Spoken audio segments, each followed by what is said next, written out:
Hey everyone, in today's video, we'll see how to connect Pipedrive with WordPress using Integrately. Automatically send your updates from Pipedrive straight into WordPress. First, head over to integrately.com, then log into your Integrately account.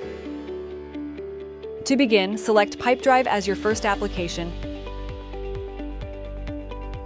and WordPress as your second.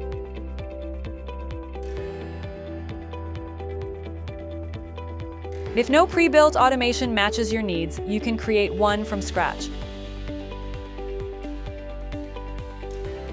In this case, set the trigger to User is created in WordPress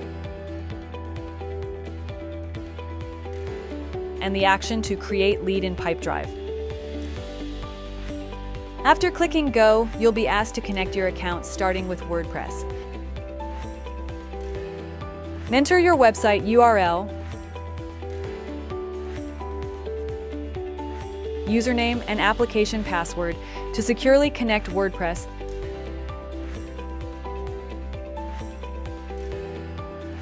Then sign in to link your Pipedrive account.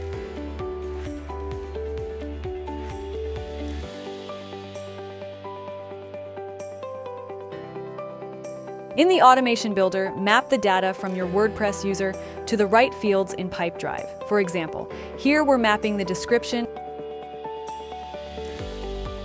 and organization ID. Once your fields are mapped, run a quick test and turn on the automation to finish setup. And that's it. We just learned how to connect Pipedrive with WordPress using Integrately. If this tutorial helped you, make sure to like, subscribe, and check the link in the description for more details.